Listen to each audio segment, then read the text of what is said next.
কলেমা শরীফ পড়ল। এবার পাগল শামসে তাবরিজ বলে, রুমি রুমি রে, তুমি তোমার কলেমা পড়েছ আমি শুনেছি, এবার আমি আমার কলেমাটা তোমারে দেখাই, তুমি দেখো। সুবহানাল্লাহ কোন, আরো জোরে কোন সুবহানাল্লাহ। মাওলানা শামসে তাবরিজ, পাগল শামসে তাবরিজ যখন বললেন লা, লা বলার সঙ্গে সঙ্গে শামসে তাবরিজ নাই, পাহাড়ের চূড়ার মধ্যে নাই।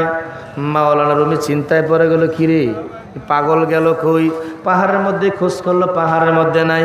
পাহাড় থেকে নিচে নামলেন, নিচেও নাই, কোথাও নাই, লা নাই, অর্থাৎ কিছুই নাই। কিছুক্ষণ পরে শোনা গেল ইল্লাল্লাহ। সুবহানাল্লাহ কোন, কি শোনা গেছে? ইল্লাল্লাহ যখন শোনা যায়, সঙ্গে সঙ্গে দেখা গেল আকাশ থেকে পাহাড়ের চূড়ার মধ্যে একটা সিঁড়ি নামছে। এই সিঁড়ি দিয়া পাগল শামসে তাবরিজ পাহাড়ের মধ্যে নামতেছে।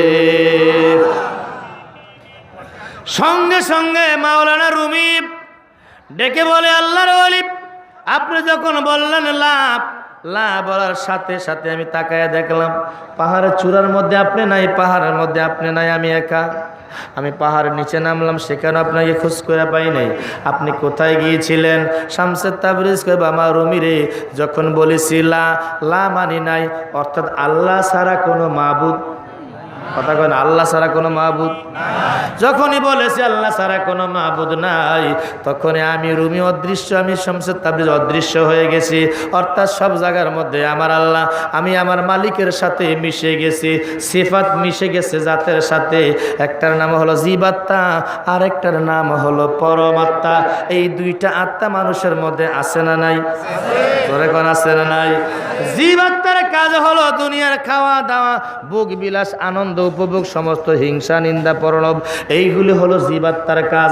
আর এই জীবাত্মাকে আপনি তরিকতের মুগুর দিয়ে যখন পিডা মারবেন, তখন এই জীবাত্মায় পরমাত্মার মধ্যে পরিণত হবে। আর পরমের সাথে হবে পরমের বন্ধুত্ব, যেটাকে বলা হয় বাকা বিল্লার দরজা। জোরে জোরে কোন মারহাবা। আল্লাহুম্মা সাল্লি সাইয়্যিদিনা মুহাম্মাদ